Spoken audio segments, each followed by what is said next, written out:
Ya, selamat malam para peserta studi independen ya.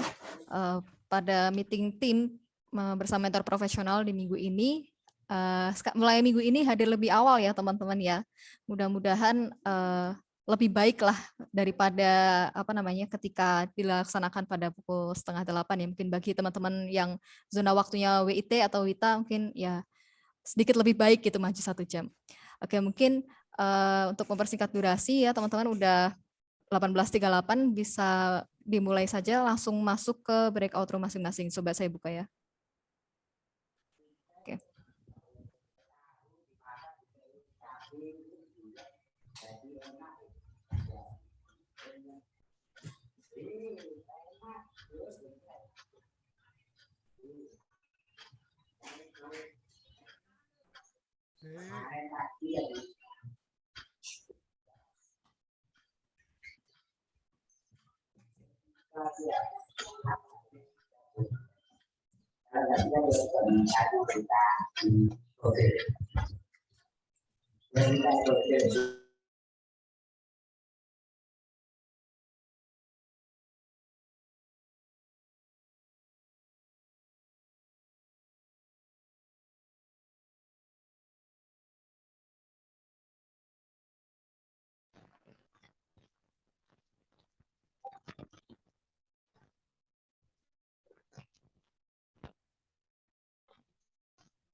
Assalamualaikum warahmatullahi wabarakatuh. Selamat malam.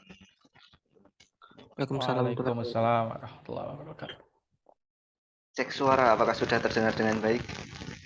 Sudah Pak, udah jelas Sudah, sekali. Pak. Dengan jelas.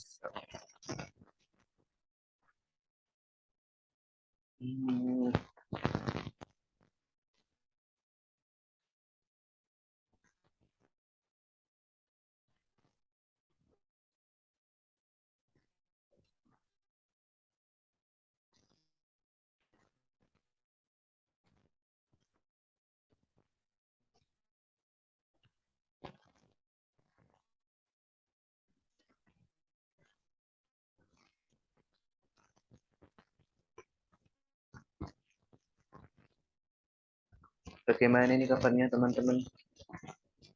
Apakah sehat-sehat semua? Alhamdulillah sehat Pak. Alhamdulillah. Oh, saya lihat semakin lama kok pesertanya semakin berkurang ya.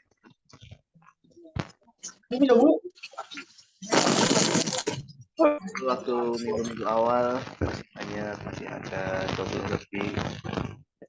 Sekarang hanya tinggal 11, 12. Kemarin hanya sekitar 15, 16. Jadi kira-kira kenapa? Apakah karena malam hari atau bagaimana?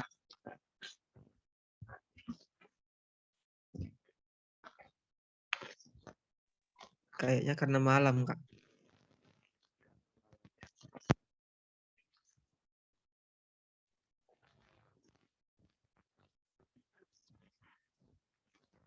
Oke, sambil menunggu yang lain, saya awali dulu. Bismillahirrahmanirrahim. Assalamualaikum warahmatullahi wabarakatuh. Waalaikumsalam warahmatullahi wabarakatuh. Suaranya kresek-kresek. Nah.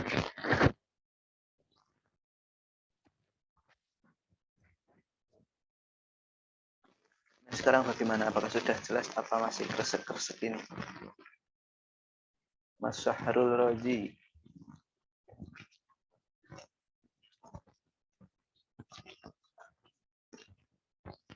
Oke. Seperti biasa, pada pelajaran hari ini tak terasa sudah masuk ke minggu ke-6. Apakah sudah dapat kit semua? Ataukah masih ada yang belum dapat dari kelompok WiFi? Sudah, Pak.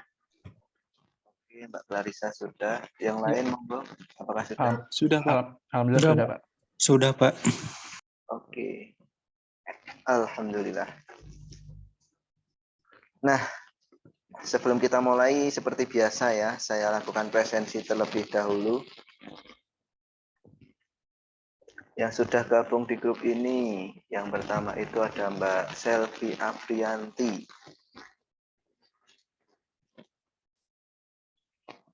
Halo Mbak Selvi Afrianti. Iya, Pak. Oke, siap. Selanjutnya Mas Jaka Gumilar. Hadir, Pak. Oke, siap Mas Jaka. Ahmad Farizal. Hadir, Pak. Oke, siap Mas Ahmad Farizal. Reza Saputra. Hadir, Pak. Oke. Margareta Maharani Solet Nenopesi. Ada, Pak. Oke.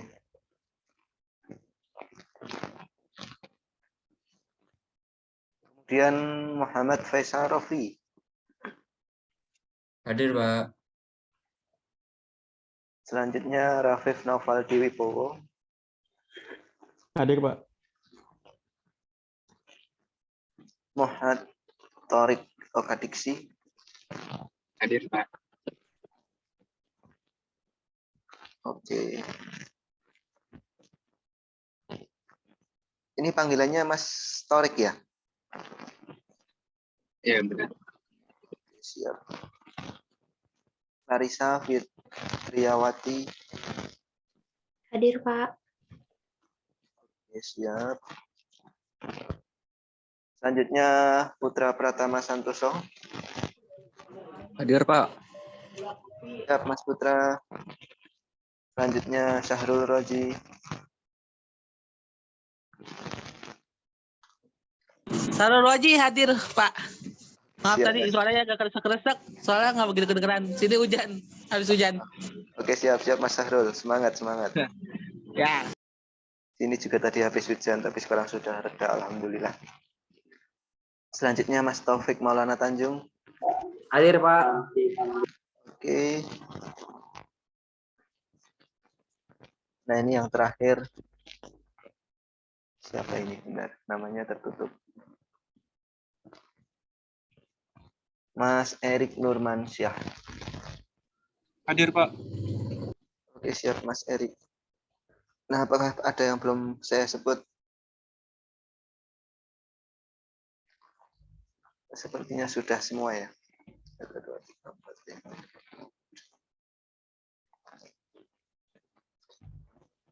Oke, siap. Bagaimana dengan minggu-minggu kemarin? Apakah semuanya berjalan dengan baik? Masih lancar, Pak. Alhamdulillah. Nah, saya rasa mulai minggu ini ya, setelah kemarin selama minggu pertama sampai minggu kelima kita belajar materi. Nah, mulai minggu ini kita sudah menginstal aplikasi. Jadi nanti saya harap semua bisa bekerja sama sampai nanti endingnya kita bisa membuat salah satu produk terkait dengan IoT. Dan juga nanti saya ingin produk itu tidak hanya sebatas dari tugas ini. Jadi nanti produk tersebut bisa bisa benar-benar dimanfaatkan. Jadi ini bukan terakhir, tapi ini hanyalah baru permulaan untuk istilahnya tuh membuka pengetahuan. Kalau ternyata ada seperti itu. Kayak gitu. Karena waktunya sudah malam, kita langsung saja ya, kita mulai ke PowerPoint.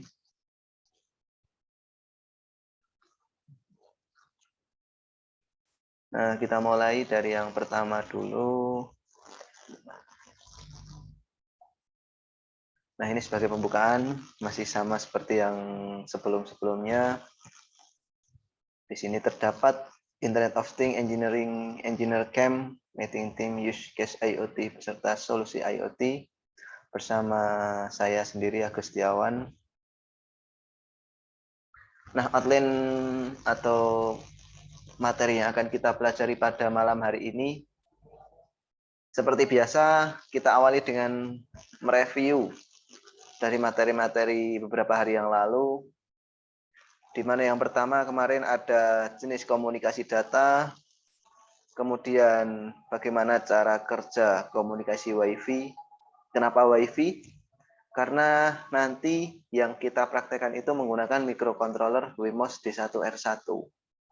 Di mana microcontroller tersebut atau Electronic Development Board atau EDB tersebut memang dikhususkan untuk koneksi menggunakan jaringan WiFi. Jadi seperti itu.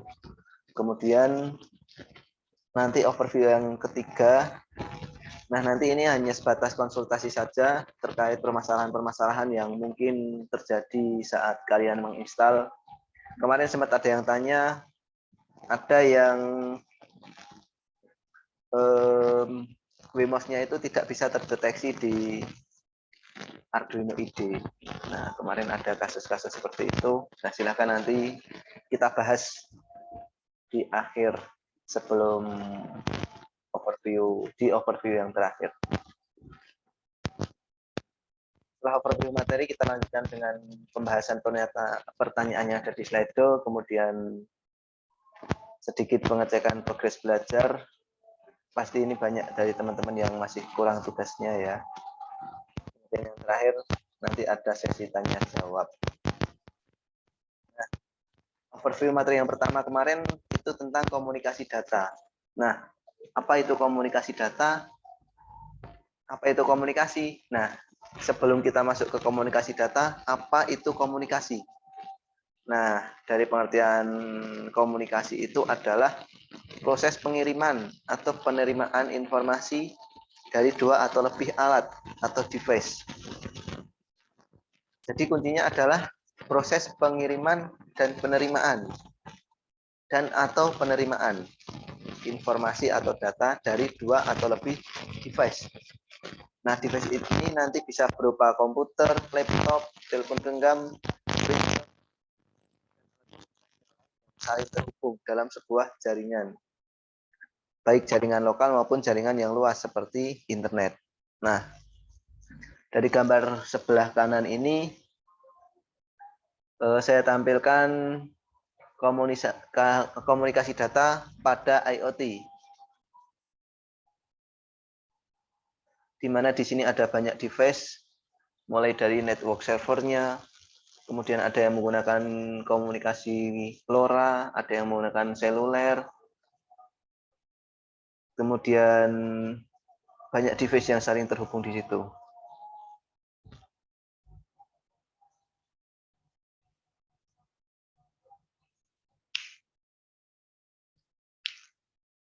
Nah, kemudian komunikasi data melalui infrastruktur terestrial. Jadi yang disebut dengan infrastruktur terestrial itu komunikasi data yang menggunakan media kabel dan nirkabel sebagai aksesnya. Jadi bisa menggunakan kabel maupun sebagai menggunakan yang nirkabel atau non kabel. Nah, salah satu sambungannya ada sambungan data langsung atau SDL. Ini biasanya menggunakan kabelan atau kabel-kabel komunikasi. Ada kabelan, kabel koaksial, dan kabel-kabel yang lainnya. Terus ada kabel telepon. Terus kemudian ada juga frame relay, ada VPN, dan SKDP atau sambungan komunikasi data paket. Nah, kemudian ada juga komunikasi data yang melalui satelit. Kalau tadi melalui kabel, kalau sekarang melalui satelit. Di mana untuk komunikasi data tersebut medianya adalah menggunakan udara atau media jarak jauh tanpa menggunakan kabel, tapi menggunakan gelombang radio. Nah, biasanya wilayah ini dicakup akses satelit lebih luas dan mampu menjangkau lokasi yang tidak memungkinkan dibangunnya infrastruktur terestrial, namun membutuhkan waktu yang lama untuk berlangsungnya proses komunikasi. Ya, jadi maksudnya jaringan satelit itu sebagai pilihan kedua untuk di daerah-daerah yang memang di sana tidak tidak ada jaringan internet atau tidak tercover oleh IndiHome, tidak tercover oleh jaringan milik PLN atau apa namanya. Nah itu. Jadi karena tidak tercover itu, otomatis dia secara terpaksa harus menggunakan jaringan satelit atau jaringan menggunakan pemancar atau penerima parabola. Nah, biasanya kita sering menemukan komunikasi data melalui satelit ini di daerah-daerah pelosok.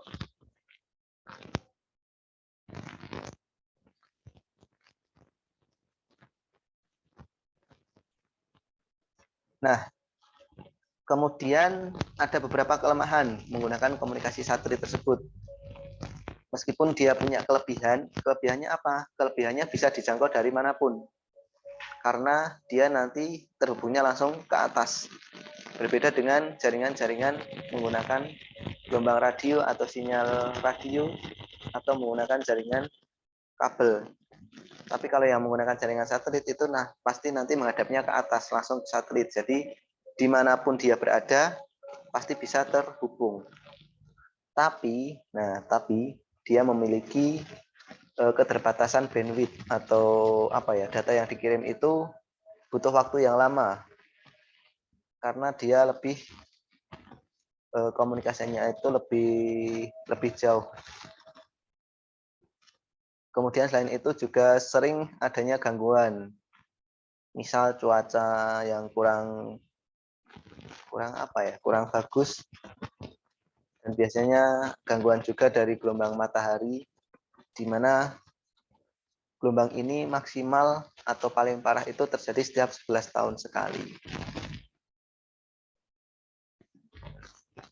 Nah, komponen utama dalam sebuah komunikasi data itu sebenarnya hanya ada 3 macam.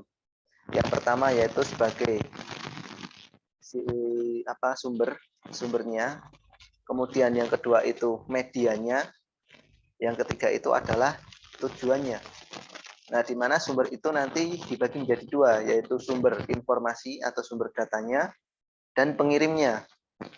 Kemudian nanti setelah data itu dikirim sampai ke penerima, pasti ada yang namanya jalan atau media. Nah, media itu tadi yang bisa menggunakan satelit, bisa menggunakan jaringan kabel, dan lain sebagainya. Kemudian nanti informasi tersebut sampai ke penerima dan sampai ke yang dituju. Yang dituju itu nanti siapa. Nah, yang pertama itu tadi adalah sumber data, di mana tempat utama di mana kumpulan data sekaligus informasi dapat dimunculkan, kemudian dikirimkan. Jadi data yang akan dikirimkan itu data apa? Nah, jadi data itu nanti dihasilkan dari sumber data. Kemudian data dikirimkan ke tempat yang mau dituju. Nah, sumber data ini bisa dari smartphone, microcontroller, laptop, ataupun yang lain sebagainya. Nah, karena nanti kita membuat IoT, nah sumber datanya itu nanti dari sensor yang kita gunakan. Kalau misal kita mau kita mau monitoring suhu, nah berarti nanti sumber datanya itu adalah dari sensor suhunya. Bisa menggunakan LM35 ataupun sensor suhu DHT ataupun yang lainnya. Nah, kemarin di paket yang dikirimkan training kitnya itu ada sensor suhunya juga, salah satunya adalah DHT11. Nah, itu nanti bisa sebagai sumber data. Kemudian yang kedua adalah transmitter atau pengirim. Jadi data tersebut setelah dihasilkan di sumber data tersebut diolah untuk dikirimkan. Jadi tidak bisa data yang dihasilkan itu langsung kita kirimkan, tidak bisa. Data itu harus kita olah dulu menjadi data atau file. Kemudian, biasanya data ini data-data digital, ini kita ubah menjadi data analog. Kenapa? Karena pengiriman untuk gelombang radio itu yang dikirim adalah sinyal analog dengan frekuensi-frekuensi tertentu. Jadi data tadi kita ubah dulu, baru data kita kirimkan. Nah, untuk mengubah itu ada banyak macam. Ada salah satunya bisa dengan menggunakan frekuensi modulasi atau kita sebut FM. Kemudian ada amplitude modulasi atau AM. Kemudian ada banyak hal, banyak macam di situ nanti. Nah, kemudian selanjutnya adalah media pengiriman atau sistem transmisi. Nah, media ini fungsinya adalah untuk mengirimkan informasi. Setelah data kita ubah tadi, kemudian data kita kirimkan. Nah, yang buat alat mengirimnya itu namanya media pengirim. Bisa menggunakan wire atau sistem kabel maupun yang wireless atau tanpa kabel.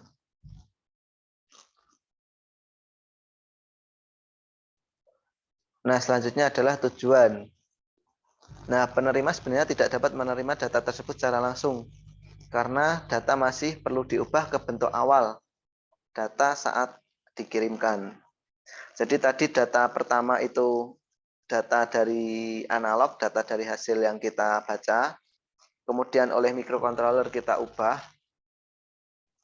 Setelah itu data kita kirimkan, nah nanti diterima oleh microcontroller lagi, baru oleh microcontroller itu nanti diubah lagi menjadi data yang sebenarnya.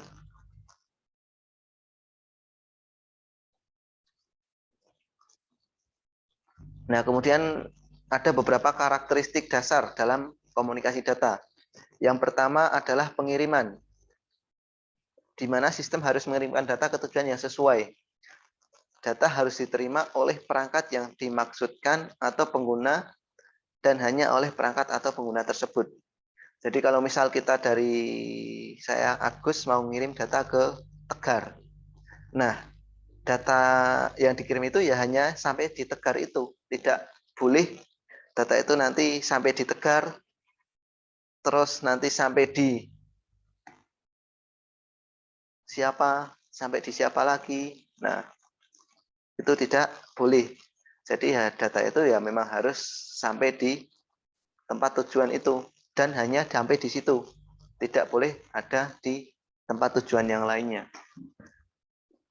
Kemudian karakteristik yang kedua adalah akurasi. Sistem harus memberikan data yang akurat. Data tidak boleh diubah dalam transmisi dan meninggalkan sumber data yang tidak dikoreksi, tidak dapat digunakan. Jadi data itu harus data-data yang benar valid. Jadi kita ngirim A ya sampai sana datanya data A. Tidak kita dari sini ngirim A sampai sana datanya nanti A plus B. Sampai sana datanya A plus C. Nah, itu berarti nanti akurasinya tidak baik. Atau kita dari sini ngirim datanya itu ABC, yang sampai sana hanya AB. C-nya hilang. Nah, kemudian selanjutnya ada yang namanya ketepatan waktu. Ketepatan waktu itu artinya adalah kita kirim data sekarang, data itu sampai di sana sekarang. Jadi tidak ada yang namanya delay yang terlalu lama.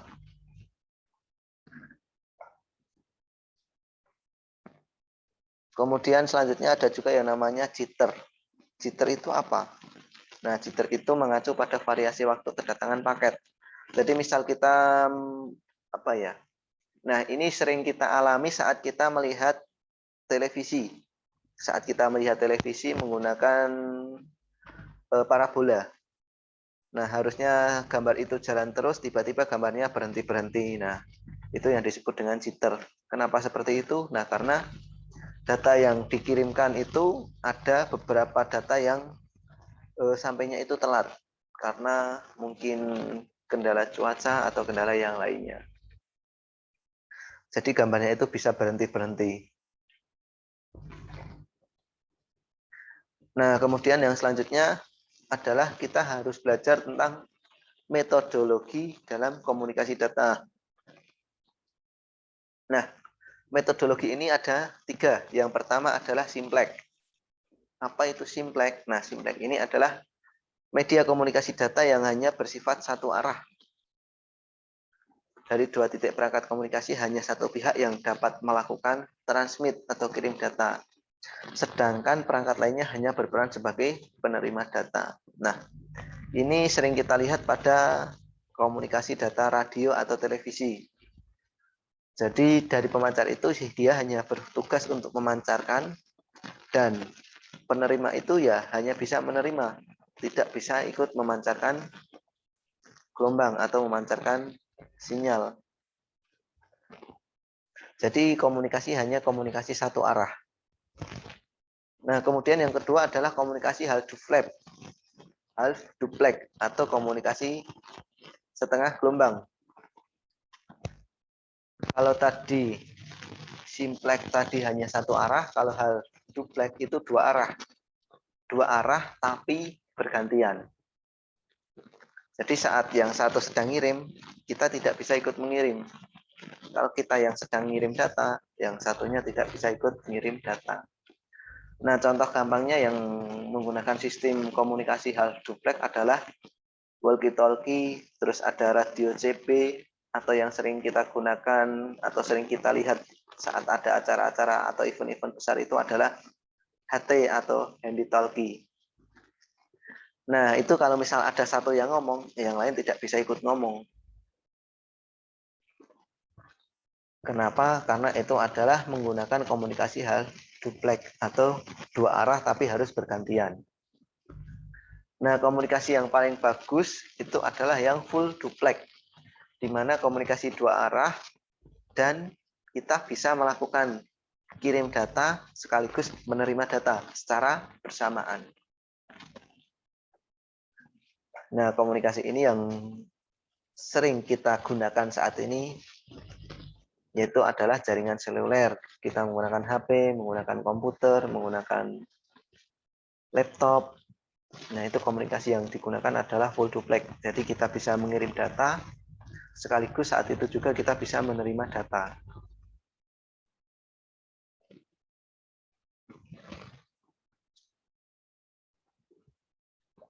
Nah, kemudian selanjutnya kita belajar tentang komunikasi data wire atau komunikasi data yang menggunakan kabel.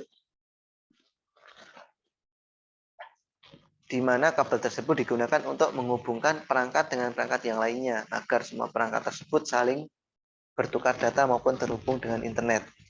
Jadi komunikasi data wire ini adalah komunikasi data yang medianya menggunakan kabel, entah itu kabel LAN ataupun kabel telepon ataupun kabel RG atau kabel antena ataupun kabel-kabel yang lainnya. Nah, di sini nanti yang akan kita gunakan untuk komunikasi data menggunakan kabel pada program IoT ini, nanti kita bisa menggunakan kabel USB ataupun kabel yang lainnya. Nah, yang sering kita dengar dengan atau di pemrograman pasti ada yang pernah mendengar atau sering nanti akan kita gunakan adalah komunikasi data serial.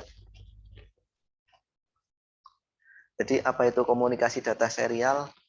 Mungkin ada yang dulu belum pernah dengar. Nah, komunikasi data serial adalah sebuah metodologi komunikasi yang paling banyak digunakan menyangkut sistem tertanam. Komunikasi semacam ini, data ditransfer secara serial atau satu demi satu. Komunikasi serial memiliki keunggulan dapat dilakukan dengan menggunakan lebih sedikit kabel dibandingkan dengan paralel, dan juga menggunakan semacam mekanisme sinkronisasi untuk membuat komunikasi yang sukses. Jadi komunikasi data serial itu data yang kita kirimkan itu hanya satu-satu, gantian atau berurutan. Nah, dengan adanya seperti itu, otomatis kabel yang kita gunakan menjadi lebih sedikit. Kenapa? Karena dalam komunikasi data serial ini kita hanya butuh dua kabel. Kabel RX dan kabel TX. Kabel untuk mengirim dan kabel untuk menerima. Jadi ibarat jalannya sempit. Jalannya hanya ada sedikit. Hanya ada satu atau dua jalur. Jalan-jalan kampung. Jadi untuk data yang dari sini mau ke sana, data yang banyak itu harus bergantian satu persatu. Nah, ini untuk diagramnya komunikasi data serial maupun komunikasi data paralel. Yang atas ini adalah komunikasi data serial. Nah, yang ini adalah komunikasi data serial, di mana data dari pengirim ke penerima itu dikirim satu persatu, 1101001. Dan di sini kita hanya menggunakan satu jalur tok. Kemudian yang bawah ini adalah komunikasi data paralel, di mana data dikirim secara bersamaan. Tapi kita membutuhkan banyak kabel. Kita butuh banyak jalur untuk bisa mengirim data secara bersamaan.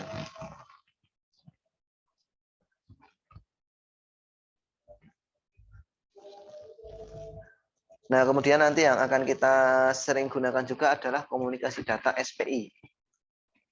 Di mana komunikasi data ini merupakan komunikasi data serial secara sinkron atau sama halnya seperti I2C, yaitu membutuhkan jalur sinkronisasi waktu transmisi data serial. Hanya perbedaannya untuk komunikasi data SPI ini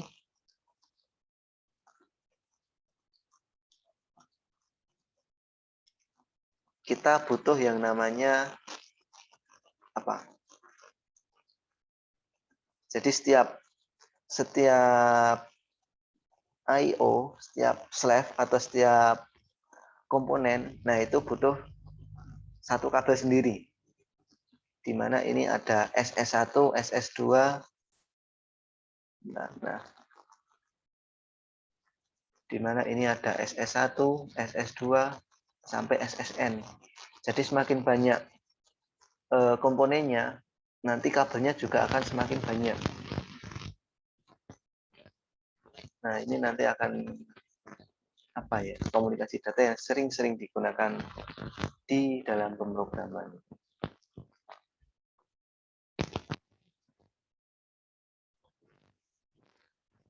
Nah, kemudian komunikasi data selanjutnya adalah komunikasi data I2C atau Inter-Integrated Circuit. Di mana komunikasi data tersebut kita membutuhkan dua kabel SDA dan kabel SCL. Di mana nanti untuk SDA itu digunakan sebagai serial datanya dan SCL itu serial clock-nya. Nah, setelah itu tadi kita belajar tentang komunikasi data wire atau kabel.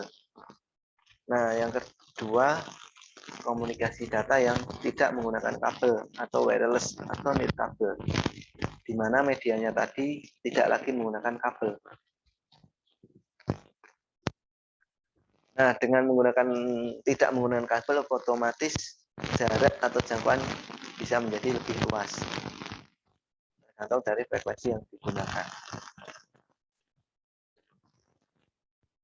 Nah, contohnya untuk komunikasi wireless ini yang pertama ada Wi-Fi, ada Bluetooth, ada LoRa, ada Zigbee, terus ada juga jaringan seluler dari 1G sampai 5G, ada juga NFC, ada RFID, maupun yang lain sebagainya.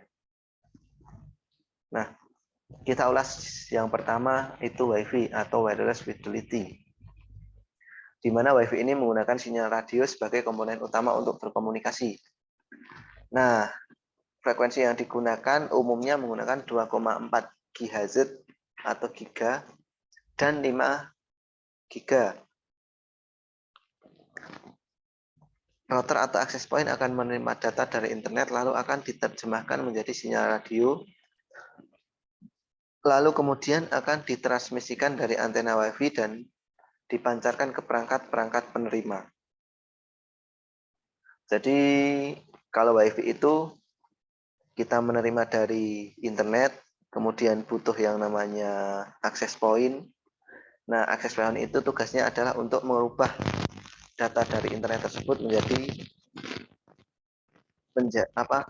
data yang kita terima dari jaringan internet.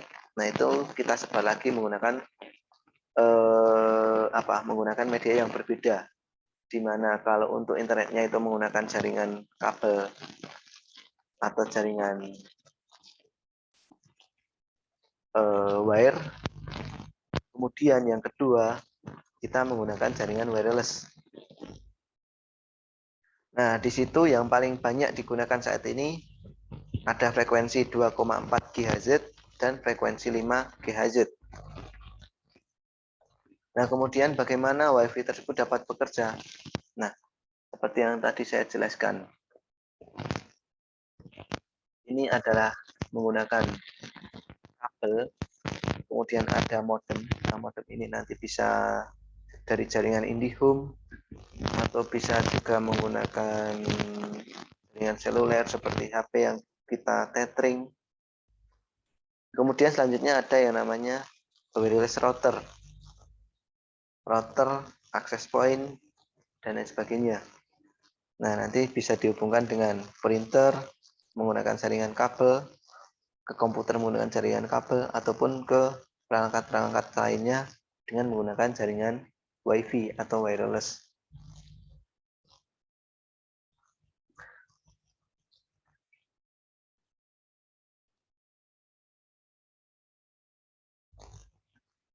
Nah, kemudian ini tadi kenapa ada jaringan WiFi yang 2,4 GHz, ada yang 5 GHz. Nah, ini kelebihan dan kekurangannya. Yang pertama, kelebihan dari 2,4 GHz. Nah, yang pertama kelebihannya adalah cakupan sinyalnya lebih luas. Kenapa lebih luas? Karena frekuensinya lebih sedikit. Frekuensinya lebih kecil. Jadi jangkauan atau area yang bisa dijangkau itu lebih luas dibandingkan dengan jaringan yang menggunakan 5 GHz. Tapi dia juga punya kekurangan. Kekurangannya apa? Kekurangannya yang pertama, tidak terlalu cepat. Nah, kalau dibandingkan dengan frekuensi yang lebih tinggi, otomatis frekuensi yang rendah itu bandwidth-nya lebih rendah. Kemudian yang kedua, banyak interferensi. Kenapa banyak interferensi? Karena untuk saat ini banyak peralatan-peralatan komunikasi yang menggunakan frekuensi tersebut. Contohnya apa? Jaringan yang menggunakan frekuensi 2,4 GHz. Kalau dulu itu hanya digunakan untuk WiFi saja, tapi sekarang sudah sering kita gunakan atau sering kita temui menggunakan pemancar-pemancar radio atau remote control yang menggunakan frekuensi yang sama 2,4 GHz, sehingga akan banyak sekali interferensi untuk saat ini. Kemudian untuk kekurangan yang menggunakan 5 GHz tersebut, cakupan areanya lebih kecil. Ya, frekuensi lebih besar, otomatis yang cakupan atau ringnya itu lebih kecil. Kemudian juga dia tidak terlalu kuat untuk menembus benda-benda atau objek yang padat. Jadi tidak bisa tembus tembok yang terlalu lebar. Kemudian untuk kecepatannya. Nah, untuk kecepatannya tadi sudah dijelaskan masuk ke dalam kekurangan, di mana untuk 2,4 GHz ini kecepatnya hanya maksimal 150 Mbps. Dibandingkan dengan yang menggunakan frekuensi 5 GHz, itu kecepatannya bisa sampai satuan giga atau Gbps, gigabit per second. Nah, untuk membangun sebuah jaringan WiFi, ada beberapa peralatan yang harus ada. Yang pertama itu wireless network adapter. Nah, ini fungsinya untuk apa? Fungsinya tadi di jaringan awal tadi sebagai pengirim. Jadi dia nanti yang berfungsi untuk merubah data dari data digital menjadi data analog. Namanya wireless network adapter. Sama dengan modem, hampir mirip dengan modem, hanya kalau itu data internet ke data digital, kalau ini data digital ke data analog. Kemudian yang kedua ada yang namanya wireless router atau access point. Nah, ini yang biasa kita sebut sebagai pemancar WiFi. Kemudian ada juga antena WiFi. Kemudian ada juga WiFi repeater. Fungsinya untuk apa? Fungsinya untuk memperluas jangkauan WiFi. Jadi karena tadi WiFi itu jangkauannya sangat terbatas, makanya untuk bisa menjangkau tempat yang lebih luas lagi, kita butuh yang namanya repeater.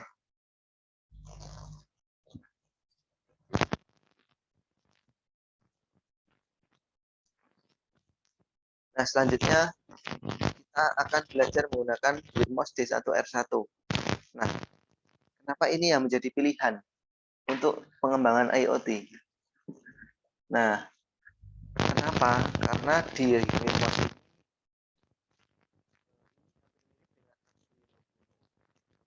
hanya perbedaannya di fiturnya, di mana untuk Wemos ini untuk Wemos ini di dalamnya sudah mendukung jaringan WiFi. Nah, Wemos D1R1 ini merupakan bentuk lain dari Wemos D1 Mini, di mana EDB ini atau MDB ini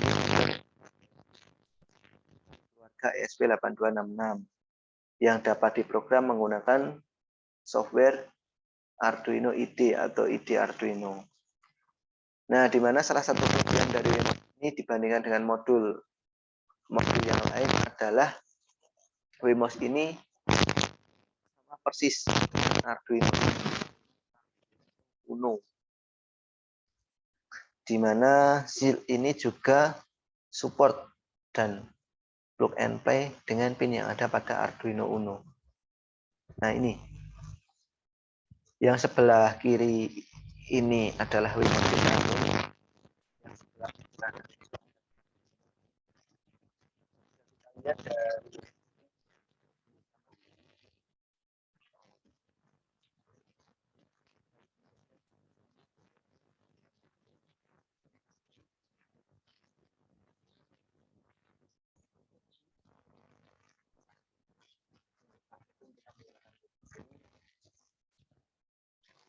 tidak perlu tambahan.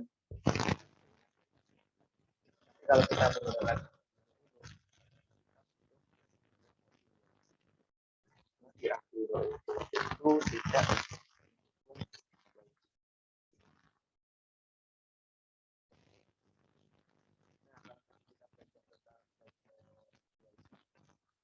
dan wireless yang kedua sama, dia bekerja pada frekuensi 2,4 GHz. Kenapa tadi WiFi saya jelaskan untuk frekuensi tersebut hanya.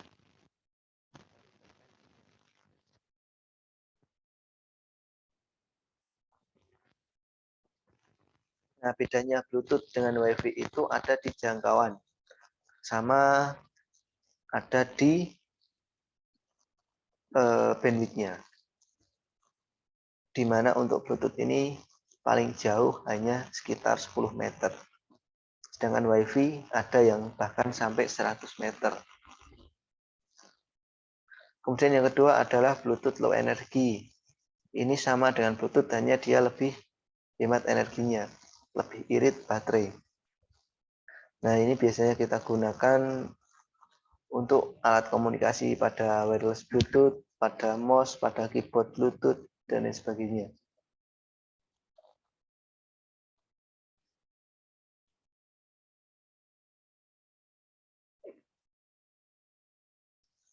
Nah, Bluetooth low energy ini merupakan alternatif yang sangat baik digunakan dalam komunikasi IoT karena konsumsi dayanya yang rendah, latensinya rendah, kemampuan transfer datanya yang baik, dan memiliki keamanan yang memadai. Namun terdapat kelemahan, yaitu jarak komunikasinya sangat terbatas, sehingga lebih cocok digunakan untuk komunikasi perangkat dalam satu area. Nah, kemudian selanjutnya ada yang namanya LoRa atau long range. Kalau tadi Bluetooth hanya 10 meter, WiFi itu hanya ratusan meter. Kalau LoRa ini sama, tapi dia jangkauannya lebih dari 15 km.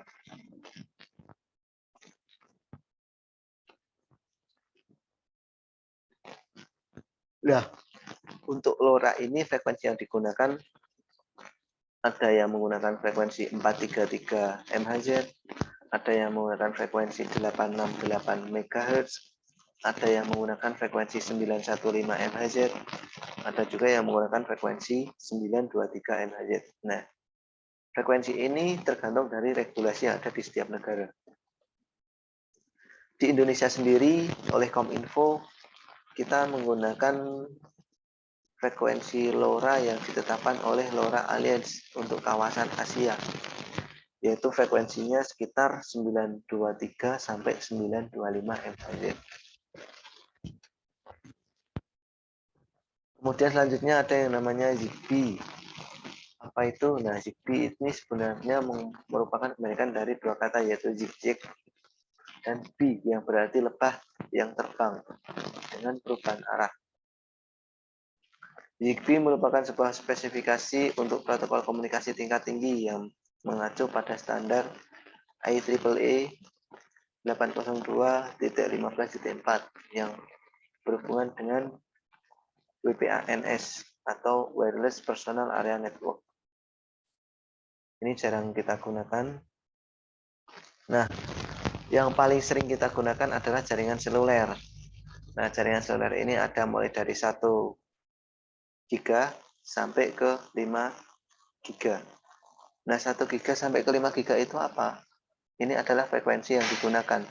1 GHz, 2 GHz, 3 GHz, 4 GHz, sampai 5 GHz. Nah, 1 GHz ini digunakan atau ditemukan pada tahun 1979, di mana menggunakan frekuensi 450 MHz dengan kecepatan data yang bisa ditransfer itu hanya 2,4 kbps, dan datanya hanya data berupa data suara. Kemudian untuk generasi yang menggunakan 2 GHz, itu menggunakan frekuensi sekitar 1900 MHz atau hampir 2 MHz. Data yang dikirim memiliki kecepatan 473 kbps. Data bisa berupa data suara, data SMS maupun data MMS.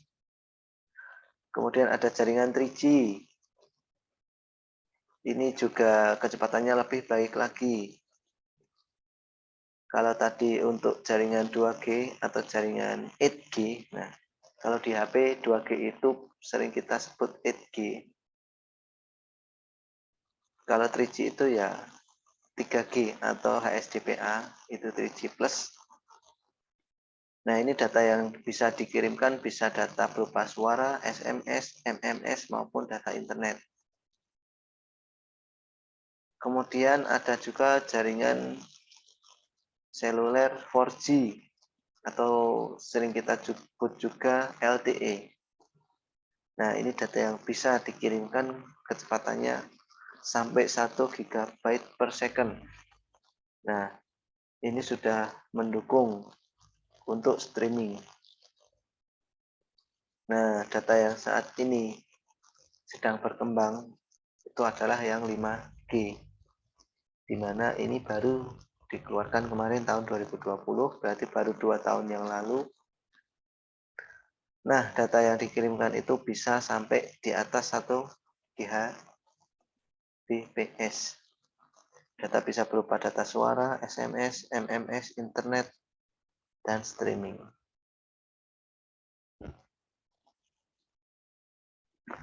Nah, kemudian komunikasi data selanjutnya adalah NFC atau Near Field Communication, di mana NFC ini merupakan sebuah teknologi yang memungkinkan perangkat yang berdekatan untuk saling berkomunikasi tanpa kontak. Teknologi ini disematkan pada smartphone, kartu pembayaran, maupun smartband. Teknologi NFC mungkin baru-baru ini sering dibicarakan, tetapi teknologi ini bukan barang baru. di mana beberapa tahun yang lalu beberapa telepon sudah mendukung NFC. Tapi apa ya, jarang yang menggunakan.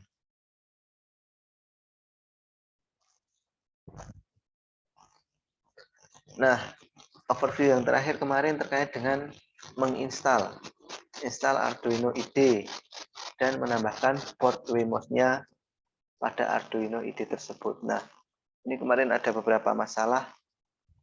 Salah satunya ada aplikasi crash, kemudian library yang tidak bisa berjalan maksimal.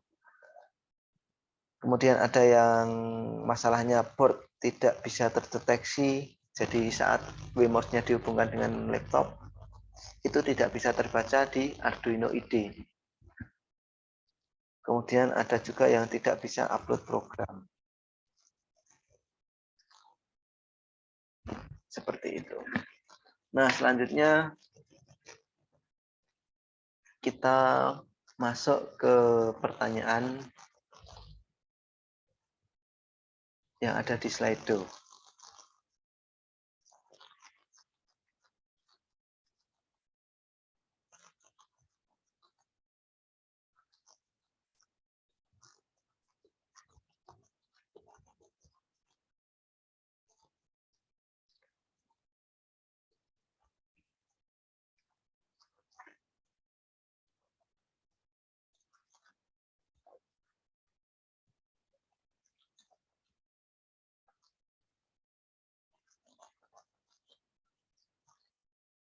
Nah, ini pertanyaannya ada di Slido.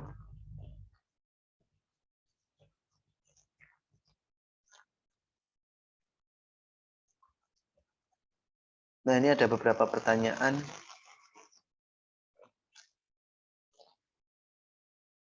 Kita mulai dari yang pertama. Kalau ingin membuat aplikasi untuk monitoring menggunakan Blink, bisa tidak ya diubah atau rename nama aplikasinya sesuai dengan yang kita inginkan? Bisa tidak ya? Ada yang pernah mungkin mengganti nama aplikasi WhatsApp-nya dengan nama yang lain? Permisi Pak, kalau dulu saya pakai Blink dulu, Ya. itu kayaknya sih nggak bisa sih. Bisanya cuma nanti di dalam Blinknya dibagi ada beberapa. Paling ini mungkin untuk di program dashboard buat yang mana sama dashboard buat mana, seingat saya sih seperti itu. Nah, betul. Memang seperti itu, Mas. Jadi, untuk default atau nama aplikasi di awal itu kita tidak bisa ubah. Contoh gampangnya yaitu tadi ada aplikasi WhatsApp yang kita download. Kemudian kita ganti WhatsApp itu dengan nama yang lain. Contohnya aplikasi apa? Kita ubah logonya. Nah, itu tetap tidak akan bisa. Tapi kita bisa merubah itu hanya di dalamnya. Contohnya saat kita buka WhatsApp, kita ubah isinya, settingannya, temanya, itu baru bisa. Tapi kalau di nama aplikasinya, itu tidak bisa. Jadi seperti itu. Karena itu adalah hak atau wewenang dari pembuat aplikasinya. Jadi kalau kita membuat aplikasi, ya kita mau dibuat aplikasi itu namanya apa, kecuali kita bisa mengubah itu kecuali kita punya file mentahnya, atau kita punya file apa ya namanya. Jadi ibarat kita mengonvert file dari Word ke PDF. Nah, kalau kita mau mengubah file PDF-nya kan tidak bisa. Kecuali kita punya file Word-nya, kita ubah atau kita edit di Word, di Microsoft Word, baru nanti kita ekspor menjadi file PDF lagi. Seperti itu. Tapi kalau misal kita langsung ubah file PDF-nya, itu tidak bisa. Meskipun kita hanya punya file PDF-nya. Nah, ini juga sama dengan aplikasi tersebut. Kalau kita tidak punya file mentahnya, kita tidak bisa ubah. Kemudian pertanyaan selanjutnya, cara melihat library di Arduino IDE yang sudah kita download. Sudah tersedia di mana?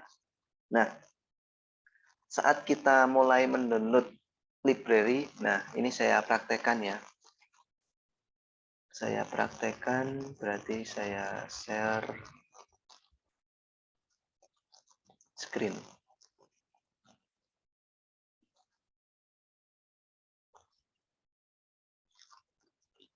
Nah, pertama kita download library-nya dulu. Kita buka Chrome atau buka apa, kita download library. Download library apa? Nah, misal LCD, Arduino. Nah, kita cari dulu. Biasanya kalau kita download library itu paling banyak itu ada di GitHub.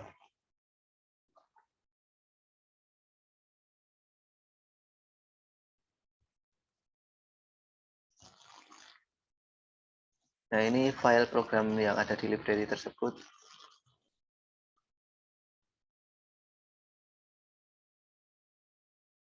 Kemudian kita download. Downloadnya di mana ya?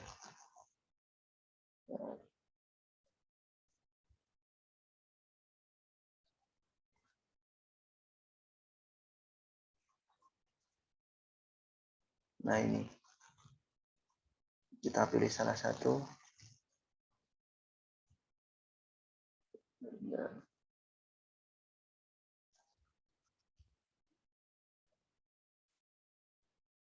Nah, ini kita download dalam bentuk file zip-nya.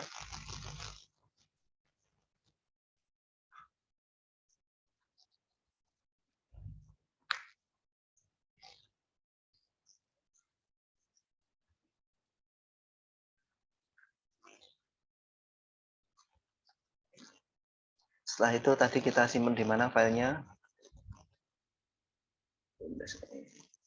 Nah, file tadi kita masih ada di download. Nah, ini. Arduino Library Master.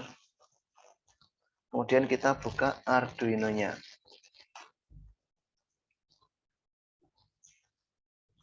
Nah, kalau tadi kita download library-nya, kemudian sekarang kita masukkan library ke Arduino IDE. Langkahnya seperti ini. Nah, setelah Arduino kita buka,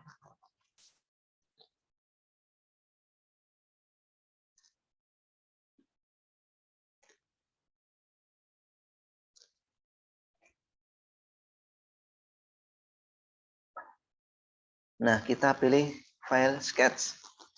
Sketch ini, kemudian di sini ada yang namanya include library. Nah, kemudian di sini ada add zip library. Nah, ini tadi kita downloadnya di mana?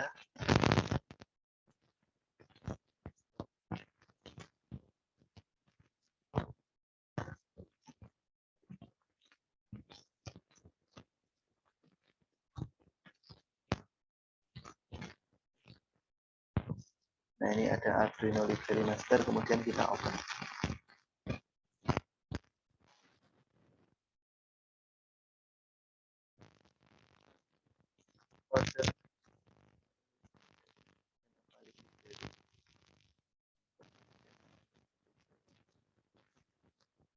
Saya coba library yang lain ya. Nah, saya sudah punya beberapa library yang kemarin saya sempat perlihatkan.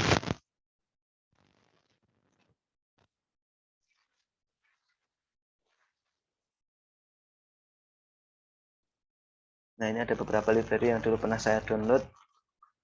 Nah, kita mau menambahkan library apa? Contohnya ini ada library ultrasonic. Kemudian kita open.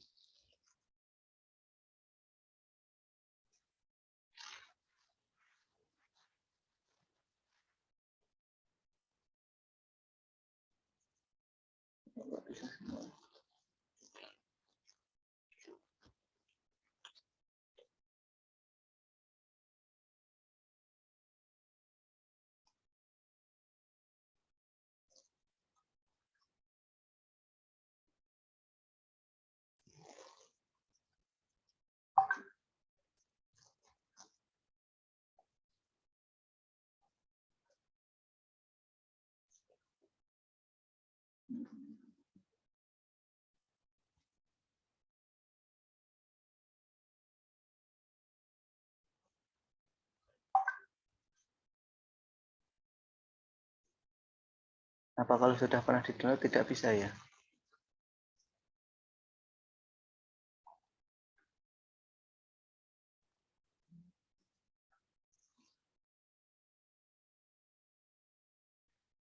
Yang belum saya include-kan itu library apa ya? Workspace, oh, pernah belum?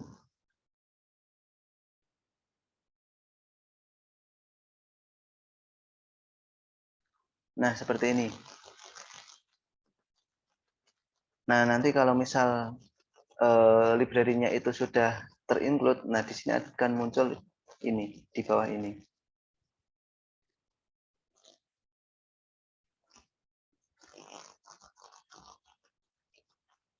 Nah, di sini akan muncul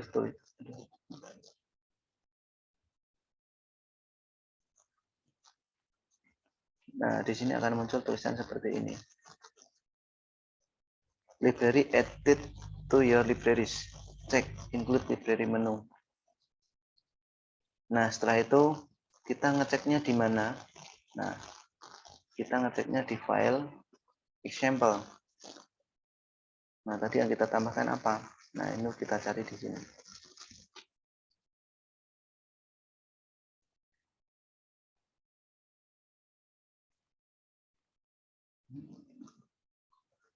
Nah, kalau library-nya tadi sudah muncul di example ini, berarti kita sudah berhasil menambahkan library ke Arduino IDE.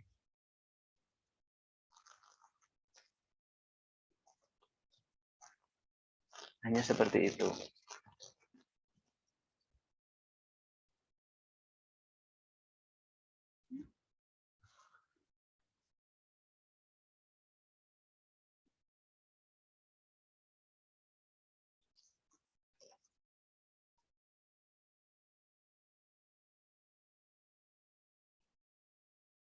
Nah, ini dari Anonymous lagi. Untuk project akhir nanti itu harus pakai Blink atau boleh pakai atau buat aplikasi sendiri, semisal untuk UI controller di HP. Boleh, Mas, untuk misal mau membuat aplikasi sendiri boleh. Malah kalau bisa kita buat sendiri, disesuaikan dengan kebutuhan kita. Jadi tidak harus menggunakan Blink. Kalau bisa malah seperti itu lebih baik. Tapi karena kita baru belajar, kita ambil yang levelnya rendah dulu. Kita menggunakan aplikasi yang sudah disediakan. Tapi kalau memang punya apa ya, memang berkeinginan atau memang mampu untuk membuat yang lebih, ya itu lebih baik lagi. Seperti itu.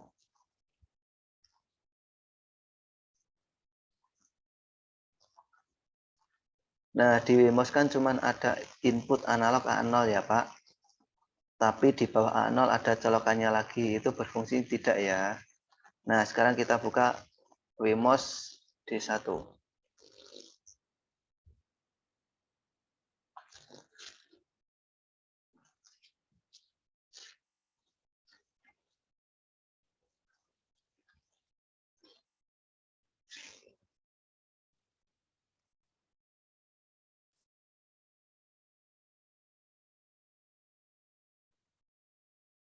Nah, di sini bisa kita lihat di Wemos itu fiturnya apa. Nah, ini. Untuk analog pin, itu di Wemos hanya ada satu analog pin.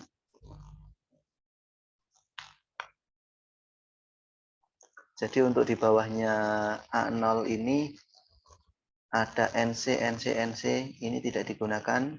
Kemudian ada SDA, SDL ini nanti untuk komunikasi.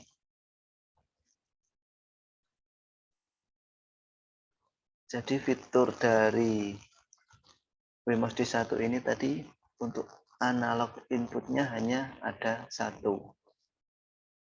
Seperti itu.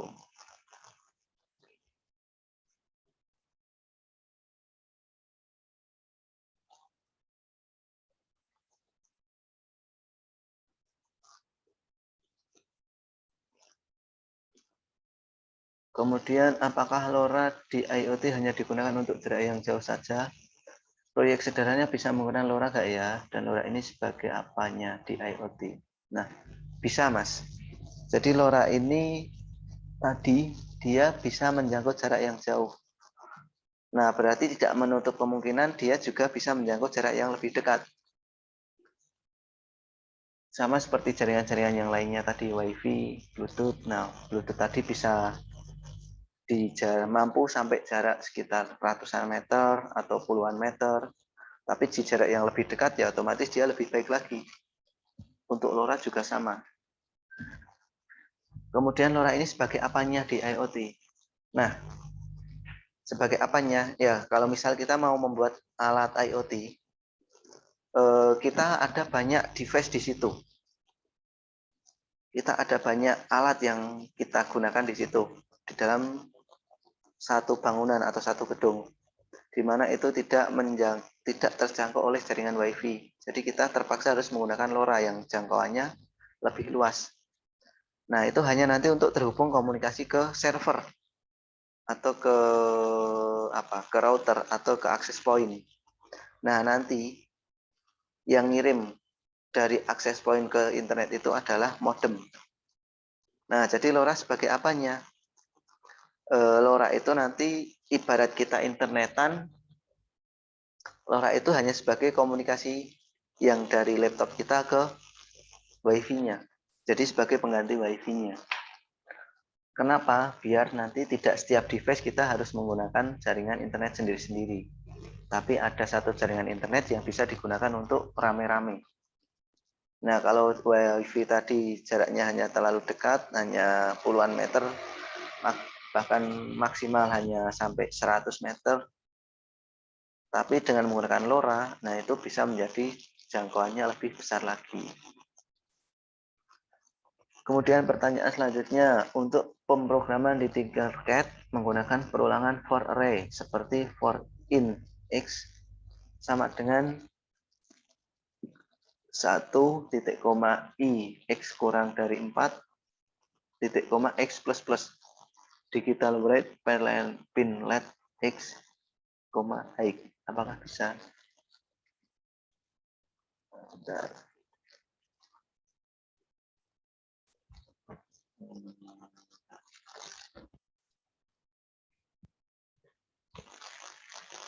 Ya lebih enak dilihat.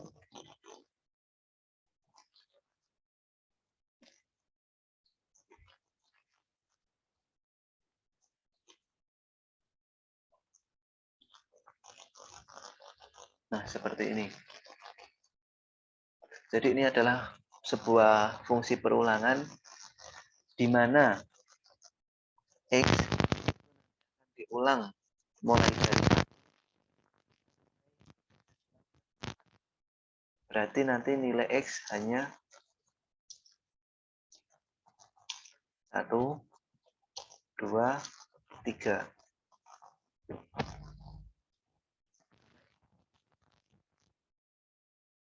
Jadi X hanya 1, 2, 3. Nah, di sini masih ada program yang kurang. Apa? Nah, delay. Kenapa harus di-delay? Karena dalam membuat sebuah program, kalau tidak ada delay, otomatis nanti program ini akan diulang dalam waktu yang sangat cepat. Nah, sesuai dengan kecepatan dari atau clock dari mikrokontroler tersebut. Contohnya untuk Wemos D1 ini menggunakan mikrokontroler atau menggunakan mikrokontroler dengan kecepatan 16 MHz. Nah, berarti dalam program itu selama 1 detik itu dia sudah menjalankan sebanyak 16 juta program. Nah, kalau di sini tidak dikasih delay, nah ini akan terbaca sangat cepat. Jadi langsung 1, 2, 3. Dimana kalau dalam 1 detik, program ini nanti bisa berjalan sampai dari 1 sampai 16 juta. Jadi ini tidak akan terlihat. Jadi harus dikasih delay, misal 100. Seperti itu, titik koma. Jadi dalam membuat program itu harus diakhiri dengan titik koma. Nah, kemudian ini pin LED dalam kurung X. Nah, bisa tidak? Nah, penulisan program juga tidak boleh seperti ini. Yang benar adalah digital write, pinlet,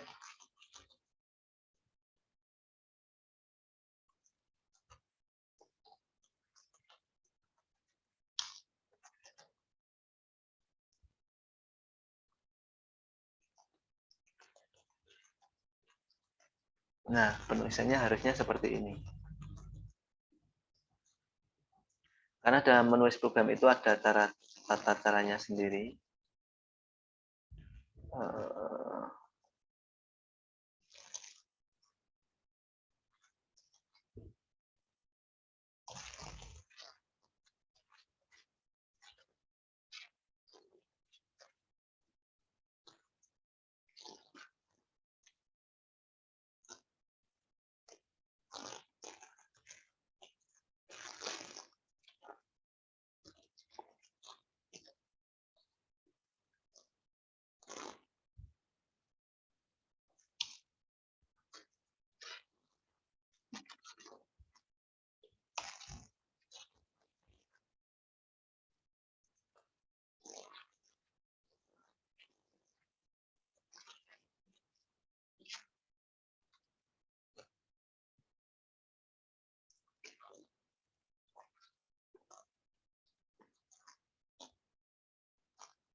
Tidak ada ya contohnya.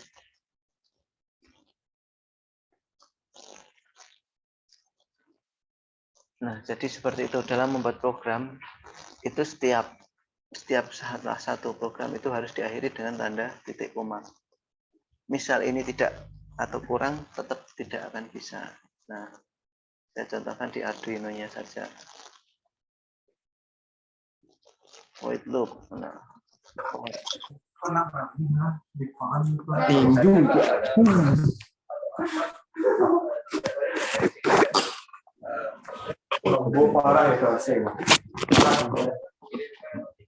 bersedih. Tegakkan kepalamu. Kamu kan Ultraman.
Nah, penulisannya seperti ini. Jadi yang benar digital write langsung X, height. Kenapa? Karena ini fungsi untuk menjalankan atau membuat sebuah I/O itu menjadi height secara digital.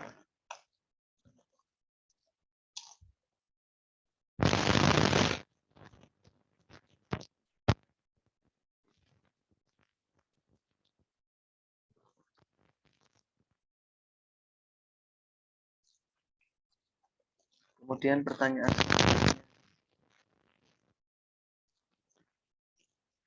pada Wemo sudah terdapat modul WiFi untuk komunikasinya. Apakah bisa kita tambahkan modul lain seperti LoRa? Bisa kita tambahkan modul WiFi ini untuk karena tadi jaraknya terlalu dekat. Nah, misal kita butuh jarak yang lebih jauh sampai beberapa kilo, kita bisa menggunakan LoRa. Jadi komunikasinya yang tadi menggunakan WiFi, kita ganti menggunakan LoRa. Bisa. Sudah ya. Nah, mungkin untuk pertanyaan di Slido hanya sebatas ini ya.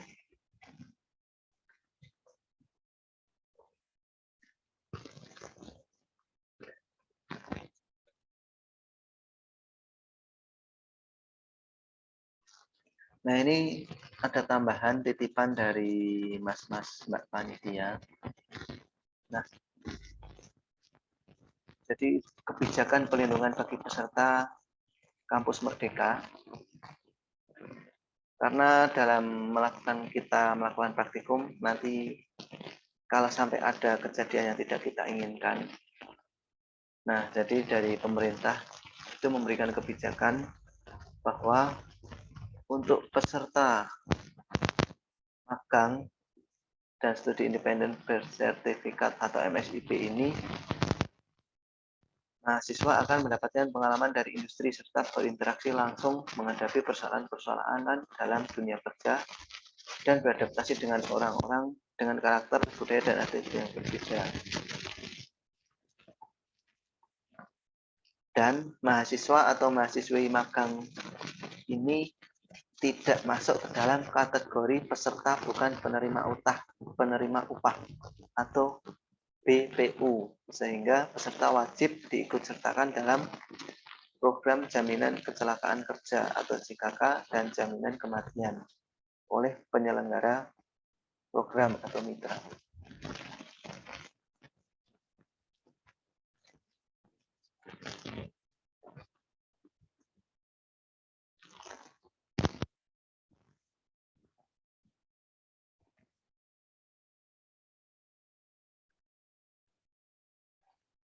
Nah, jadi nanti ada beberapa kewajiban peserta yang mungkin kemarin belum disampaikan karena memang ini mendadak.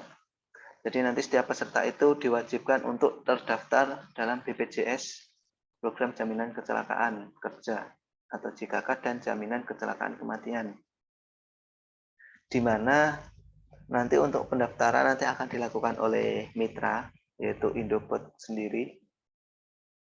Dan nanti secara rutin ada tanggungan yang harus dibayarkan tiap bulannya. Nah, untuk JKK sendiri sebesar 10.000 per bulan dan untuk JKM nanti sebesar 6.800 per bulan. Nah, pembayaran nanti akan dimulai bulan Oktober. Nah, mungkin akan diinfokan mulai besok Senin, di mana siswa membayar sendiri 5 hari setelah daftar dan total biaya per bulan adalah 16.800. Nah, cakupan pelindungannya sendiri untuk JKK, yang pertama mendapat santunan sementara tidak mampu bekerja sebesar maksimal 1 juta di 12 bulan pertama, kemudian mendapat santunan sementara tidak mampu bekerja sebesar maksimal 50% kali 1 juta setelah 12 bulan pertama. Jadi nanti kalau ada yang mengalami kecelakaan, nanti akan mendapatkan santunan sebesar itu. Kemudian ada santunan kematian 48 kali 1 juta, santunan cacat tetap 56 kali 1 juta, home care atau perawatan di rumah, mekanisme pelayanan tergantung dari rujukan dokter.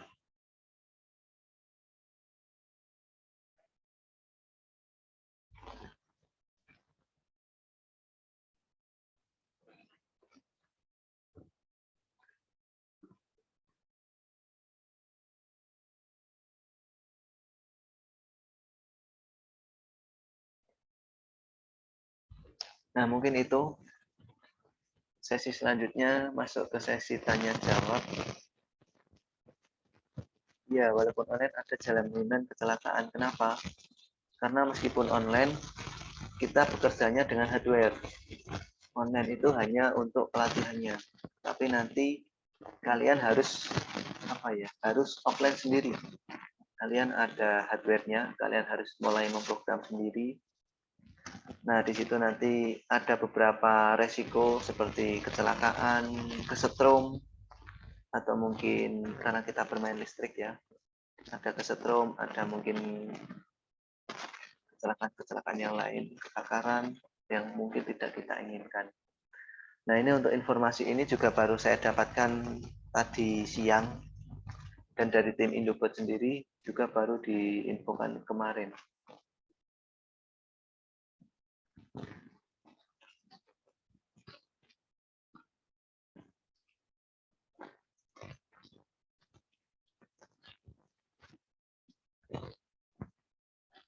Nah, mungkin ada yang mau ditanyakan lagi?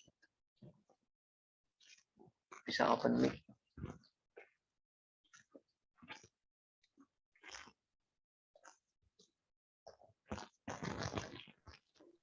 Kak, izin bertanya. Ya, silahkan Mas Ahmad. Yang BPJS tadi itu kita didaftarin oleh Indibot, apa kita daftar sendiri? Nah, untuk tadi nanti yang mendaftarkan dari Indobot. Tapi untuk pembayaran nanti dibayarkan oleh peserta sendiri. Iya. Terima kasih, Mas. Oke. Nah, mungkin dari awal tadi ada yang belum saya absen ya. Karena ini untuk pesertanya sudah tambah menjadi 17.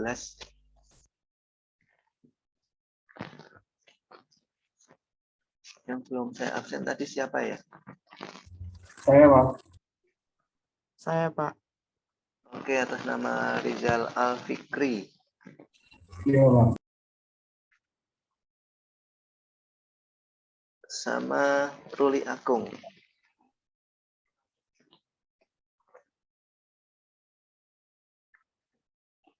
Ada lagi?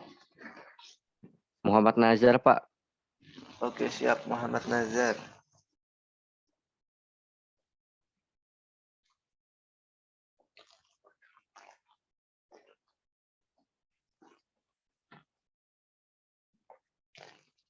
Oke, siap. Yuk, silahkan. Ada permasalahan enggak kemarin saat menginstal Arduino IDE?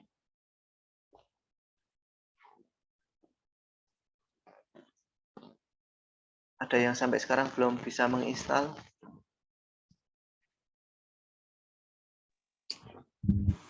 Kalau saya aman, Pak. Oke, siap. Yuk yang Ya, saya juga masih aman, Pak. Oke, siap. Yang Mbak-mbak mungkin Mbak Selfie, Mbaknya mana lagi ya? Mbak Clarissa. Saya masih aman, Pak. Oke, siap. Mas Rizal, aman Mas Rizal? Aman, Pak. Cuma mau tanya sedikit, Pak. Ini kan saya OS-nya pakai Linux, Pak. Nah, itu untuk kedepannya itu nggak masalah ya, Pak? Atau harus ganti ke Windows, Pak? Soalnya saya dari dulu memang pakainya Linux, Pak. Gitu ya. Oke, coba nanti tak tanyakan dulu ya, Mas. Baik, Pak. Berarti penggunaannya OS-nya menggunakan Linux ya? Iya, Pak. Linux Fedora, Pak. Oke, siap. Saya belum pernah soalnya, jadi untuk pengguna Linux saya belum begitu familiar. Nanti saya tanyakan dulu ke panitia. Ya, Pak. Makasih, Pak. Kalau untuk install Arduino Studio sama yang lain-lain setup sih saya udah sukses semua, Pak. Nggak ada masalah sama sekali. Oke, siap. Yang lainnya, Mas? Pak, WMOS saya kok nggak hidup ya, Pak? Nggak hidup bagaimana, Mas? Nggak masuk, Pak, portnya. Tapi sudah diinstal itunya, bootnya? Sudah, Pak. Drivernya udah. Saya coba Note MCU saya bisa, Pak. Tapi WMOS ini nggak bisa.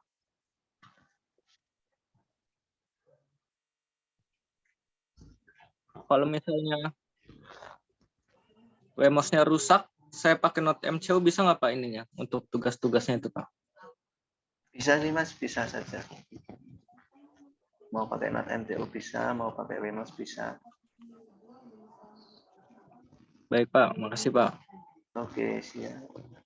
Yang lainnya, Mas Faisal Rofi, Mas Rafif Naufaldi. Punya saya belum datang sih Pak. Belum nyoba makanya. Oke, siap. Ditunggu saja, Mas. Saya punya saya udah datang Pak, tapi saya masih belum sempat make soalnya masih ada proyek IoT lain dari kampus. Oke, siap. Mas Muatorik. Sudah diinstal. Oke, sudah dicoba-coba, Mas? Belum, baru install driver. Oke, siap. Selanjutnya Mas Ruli.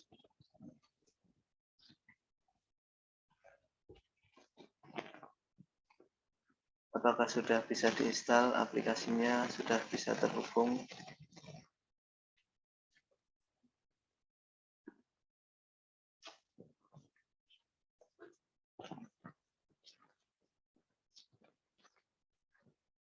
Oke, sepertinya Mas Ruli lagi sebentar ya. Mas Erik, sudah ya Mas Erik?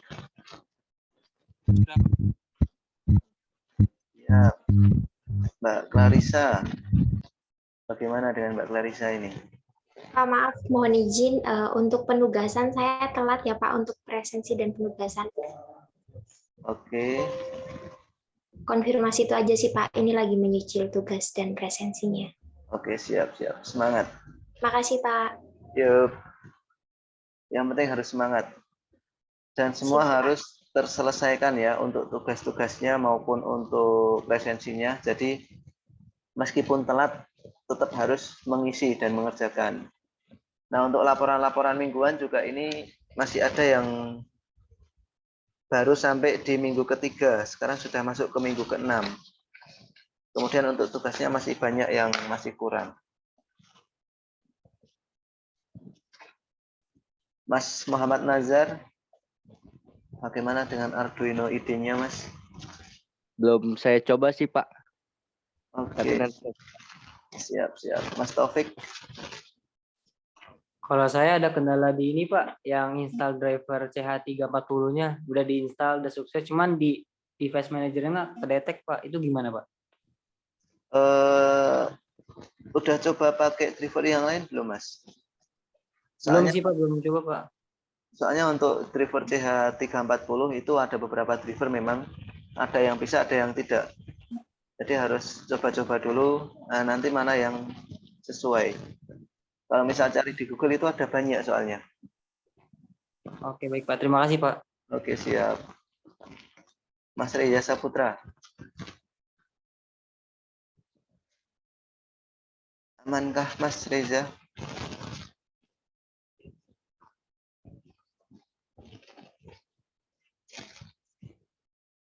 Nah, ini ada jawaban dari Mas Rafif.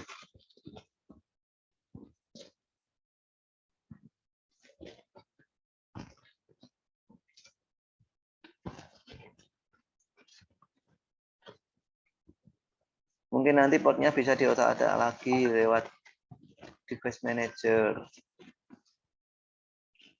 Pakai kabel data pick. Kemarin saya pakai kabel charger dan masuk di device.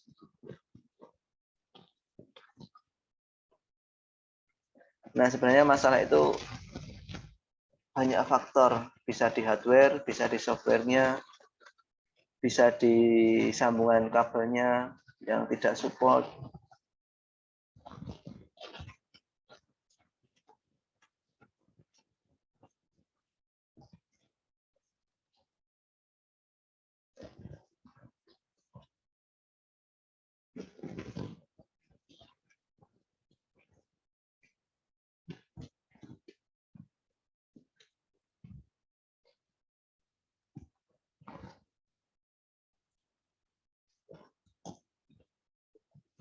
Oh ya, yuk kita mumpung masih agak free, kita open cam dulu yuk.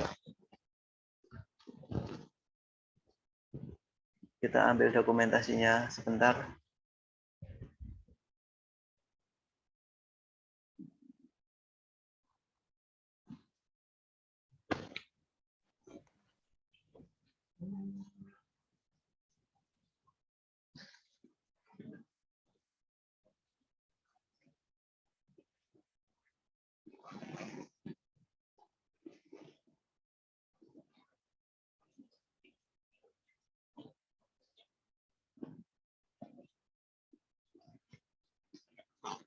Yang belum open cam ada Mas Ahmad Farizal, Mas Rafif Novaldi, sama Ruli Agung.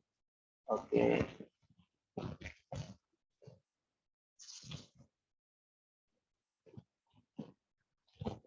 Mas Ruli Agung sama Mas Ahmad Farizal. Oke, siap.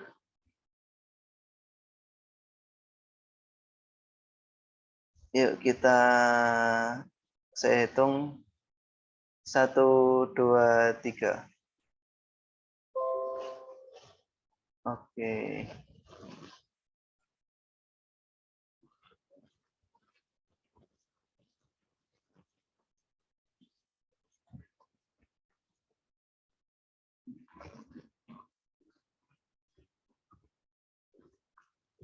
Tanggal 23.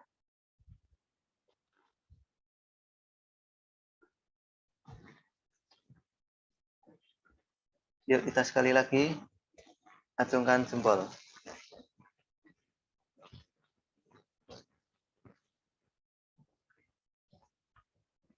Satu, 2, 3. Oke, sudah. Terima kasih.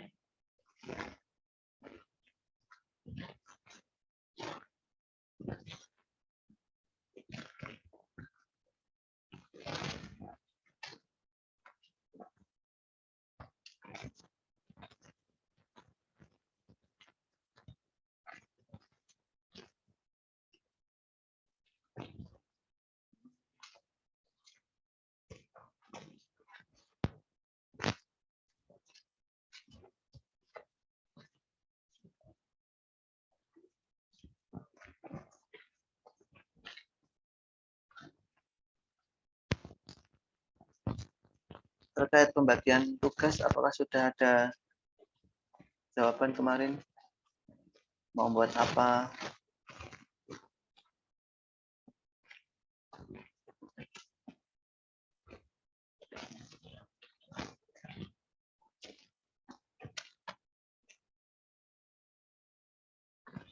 Saya masih belum kepikiran lagi sih Pak, masih ngikutin dialog dulu aja. Oke, siap. Jadi nanti untuk tugas akhir ini ada beberapa tema. Bentar, ini saya share di situ aja.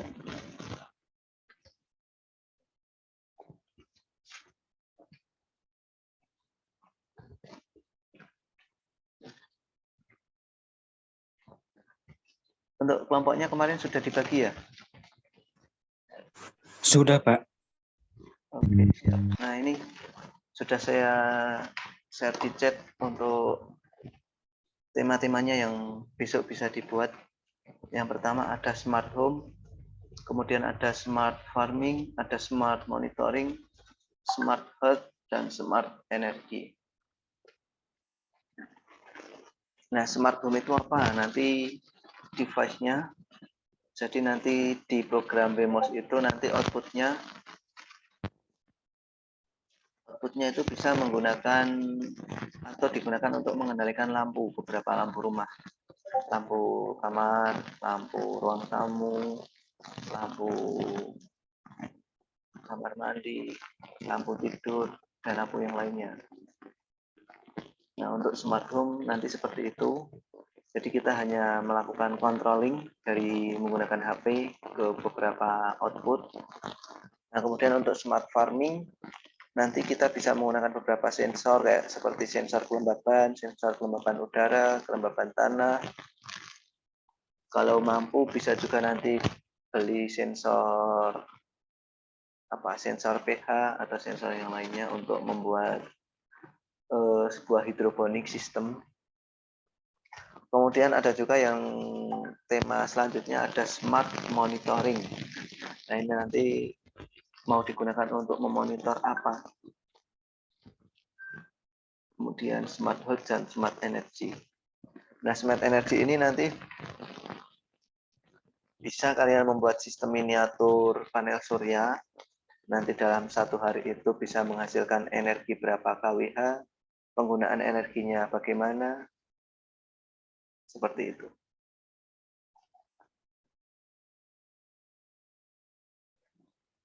Nah, di sini kemarin ada 5 kelompok ya.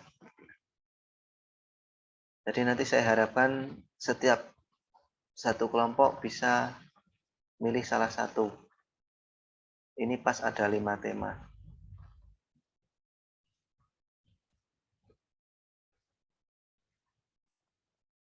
Atau mungkin saya bahas di sini aja sekalian. Yang pengen membuat smart home, kelompok apa?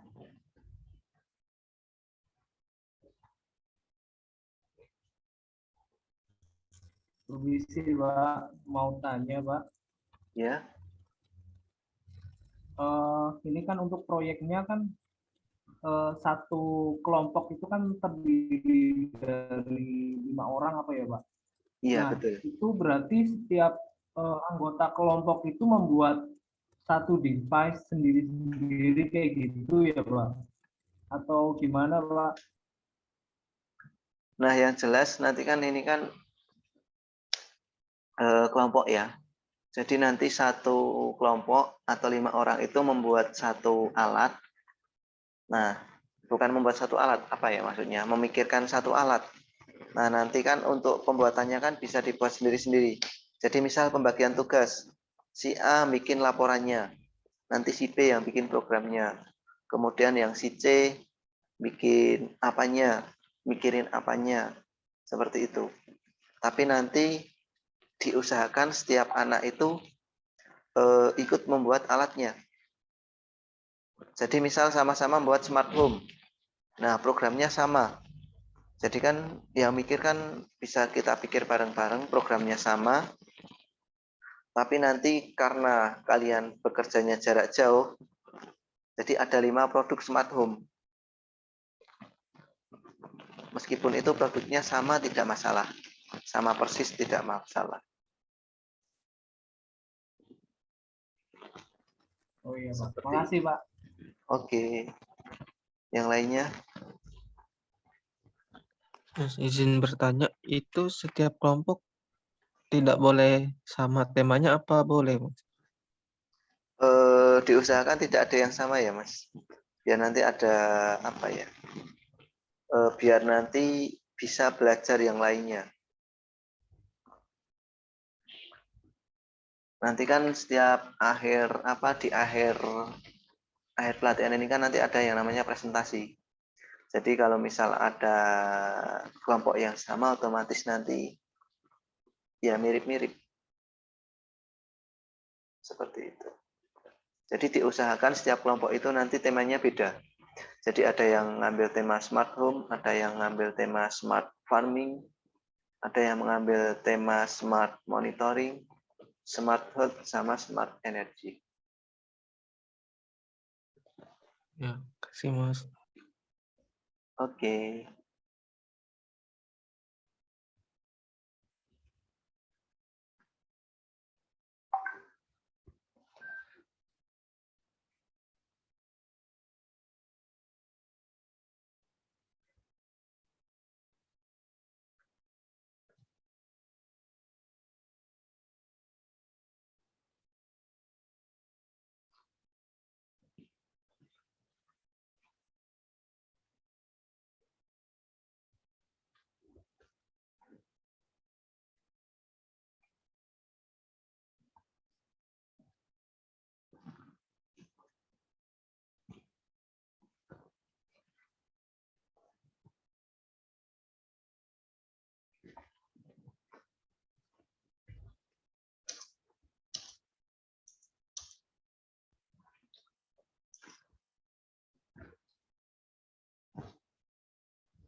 Monggo ada yang mau ditanyakan lagi?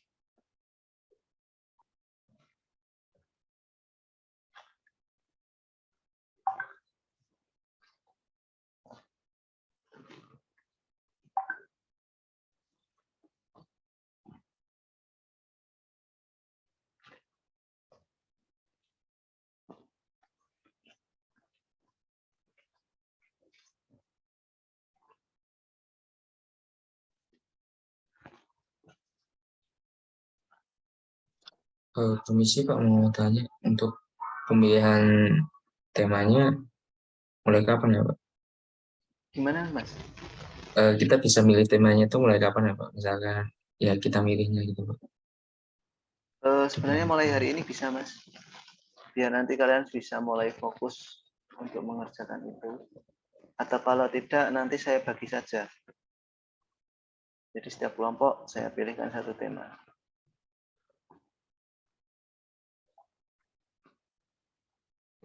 Oke baik Pak, terima kasih. Makanya sebelum saya bagi, silahkan kalau ada yang pengen memilih. Oke, kelompok E Smart Home. Kelompok yang lainnya A, B, C, D.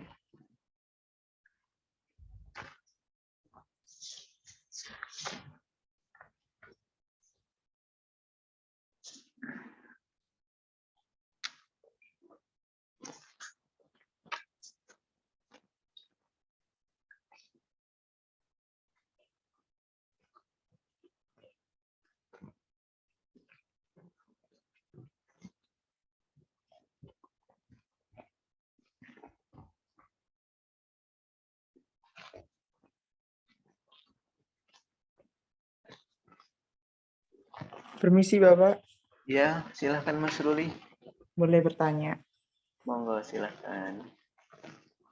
Dari kelompok kami itu ada gambaran Bapak buat apa namanya bikin semacam smart lock door gitu Pak. Kira-kira gimana Bapak? Bikin apa Mas? Smart lock door kayak di finger, di pintu itu kayak semacam ada finger gitu loh Bapak.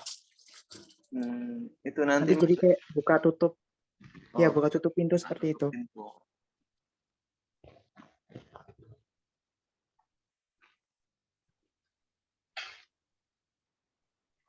Berarti itu nanti masuknya di mana Mas? Tema apa? Smart home atau smart home ya? Kurang lebih ya sih Bapak, masuk ke smart home karena sudah apa namanya? Bapak kita sudah diskusi sebenarnya. Terus gimana Bapak? Oke, siap. Tidak apa-apa Mas. Smart home juga berarti ini. Dari kelompok apa Mas?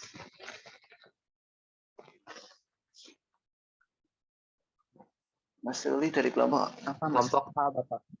Kelompok A, oke.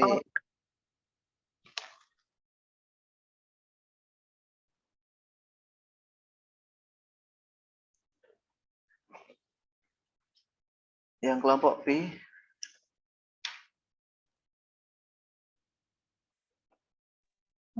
Kita masih diskusi dulu Pak. Oke, siap. Kelompok B masih diskusi. Kelompok C sama kelompok D?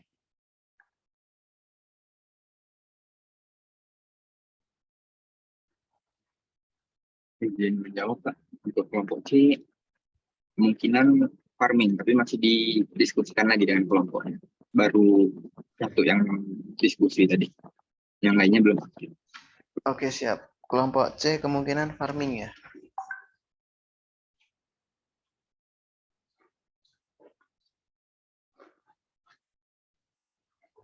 Smart farming.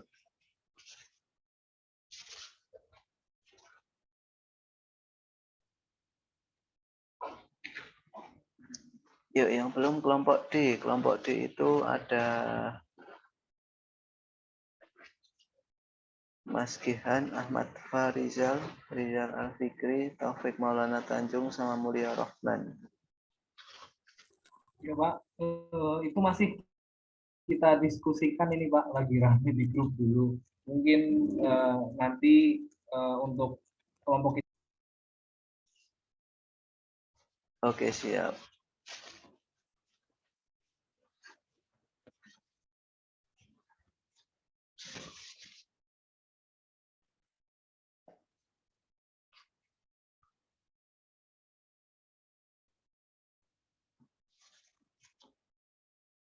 Pak, izin bertanya. Ya. Kalau smart monitoring itu dia memantau apa aja gitu Pak? Iya, betul. Memantau apa? Silahkan nanti kalian pikirkan apa yang mau kalian pantau. Makanya untuk tema ini kan sebenarnya masih sangat luas. Jadi di sini temanya itu masih sangat luas. Contohnya tadi ada smart home. Smart home itu kan bisa banyak faktor. Bisa banyak banyak alat di dalam situ. Mulai dari kontrol terus tadi yang kelompok A itu dia fokus ke keamanan pintu. Nah, untuk smart monitoring ini juga bisa monitoring apa? Misal mau monitoring perikanan, terus mau monitoring jalan, atau mau monitoring tanaman, atau mau monitoring apa, bisa. Seperti itu Mbak Selvi.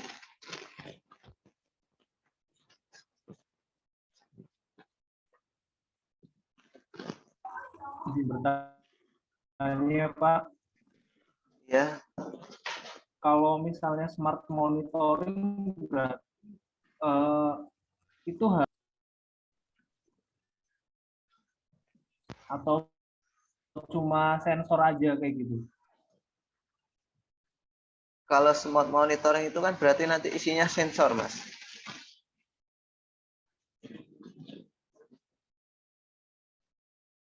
Berarti cuma sensor aja ya Pak? Maksudnya kalau misalnya aktuatornya nggak ada kayak gitu ya? Kalau misalnya yang smart monitoring itu ya? Iya, tapi kalau misal mau ditambahkan aktuator juga boleh. Contohnya gini, misal kalian bikin smart monitoring nanti untuk kondisi ruangan. Nah, jadi nanti di ruangan itu nanti dikontrol suhunya berapa, kelembabannya berapa. Nah, nanti di situ juga nanti bisa kalian tambahkan sistem. Misal, kalau suhunya di atas 30, nanti ada kipas yang menyala. Nah, seperti itu juga boleh. Terus kalau misal suhunya di atas 30 tapi di atasnya jauh, misal 40 atau 50, nanti ada kipas yang menyala maksimal sekaligus ada kayak air yang disemprotkan. Nah, itu juga bisa. Smart monitoring untuk yang agak ribet itu biasanya untuk budidaya jamur. Nah, itu bisa.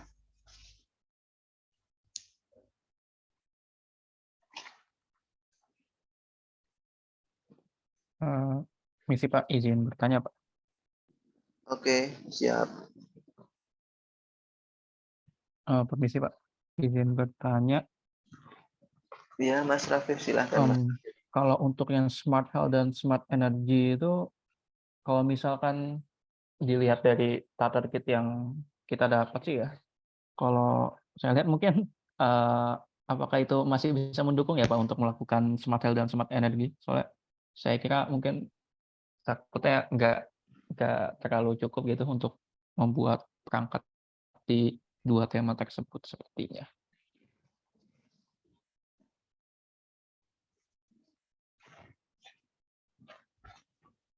Jadi nanti untuk smart energi, nah ini nanti bisa monitoring juga, monitoring energi.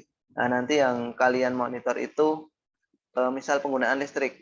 Penggunaan listriknya nanti berapa. Nah, nanti setelah kalian tahu penggunaan listriknya, nanti kalian bisa kasih outputannya itu apa. Dari penggunaan listrik yang terlalu tinggi mungkin.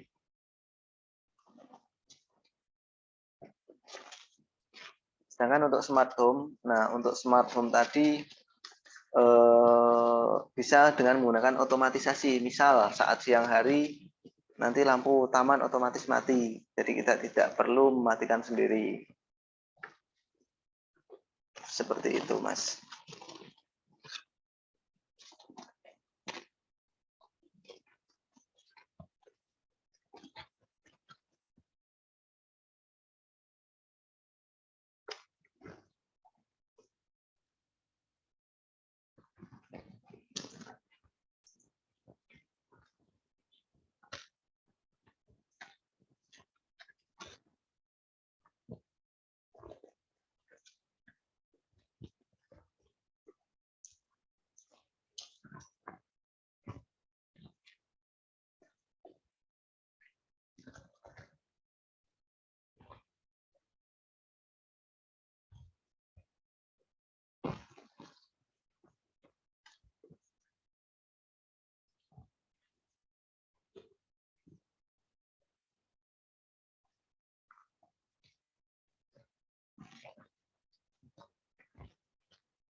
Iya Mas Reza, boleh banget Mas itu Mas bikin sistem hidroponik Mas.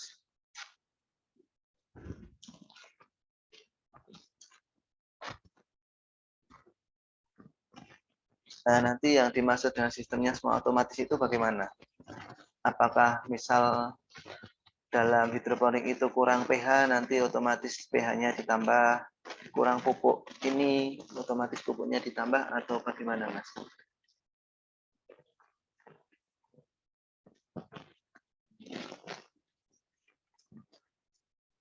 Oke, siap. Dari kelompok A, silahkan kalian cari-cari dulu mau buat apa. Nah, untuk hari ini targetnya baru sampai di ini, pemilihan tema dulu. Nanti setelah temanya kalian sudah tentukan, baru nanti selanjutnya kalian menentukan produknya, mau bikin apa.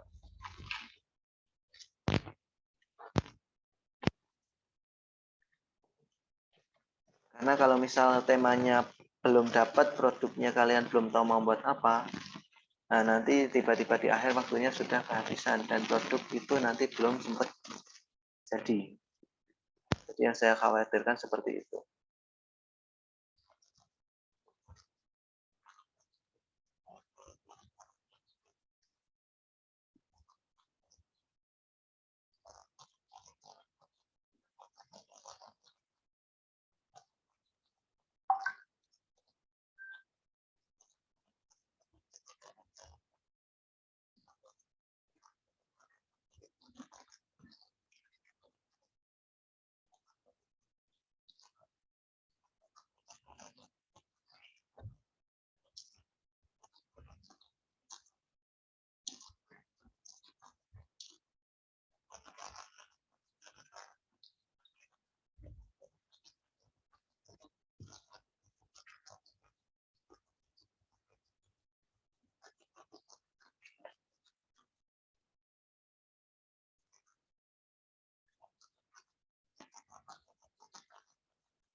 Nah, mungkin ada yang mau ditanyakan lagi?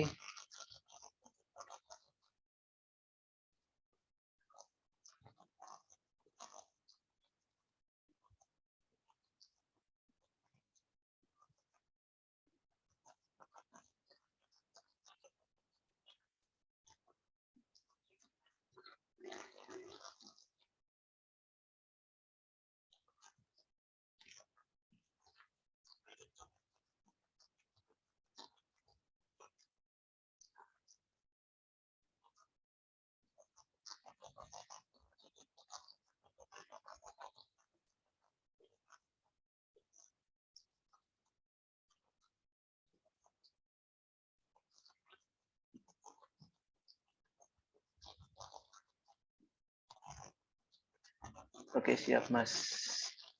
Boleh itu dibuat. Nah, nanti kalau misal bagus hasilnya kan nanti bisa dipublikasikan juga.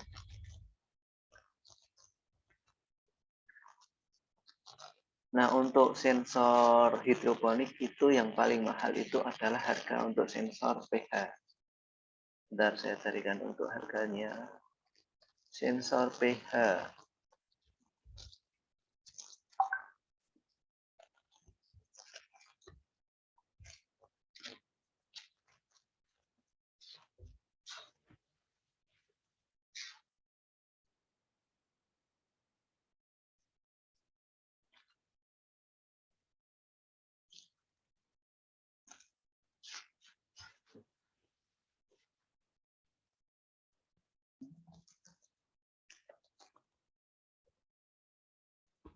Nah, di online untuk harga sensor pH itu sekitar yang murah itu sekitar 155.000.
Nah, mungkin jika tidak ada yang ditanyakan, sampai di sini dulu dari saya. Terima kasih untuk perhatiannya. Saya mohon maaf jika masih banyak kekurangan. Sampai ketemu lagi di minggu depan. Jangan lupa yang tugas-tugasnya masih belum selesai, segera dikejar, biar nanti tidak menumpuk di belakang. Karena untuk kalian bisa lulus nanti, semua tugas harus selesai dikerjakan. Seperti itu. Nah, mungkin jika tidak ada yang mau ditanyakan lagi, saya akhiri. Saya cukupkan sekian. Terima kasih. Billahi taufiq wa hidayah. Wassalamualaikum warahmatullahi wabarakatuh. Waalaikumsalam Waalaikumsalam warahmatullahi wabarakatuh. warahmatullahi wabarakatuh. Terima Terima kasih kasih Pak. banyak Pak Agus. Ya, silahkan kembali lagi ke room utama karena sudah ditunggu sama teman-teman di sana. Terima kasih.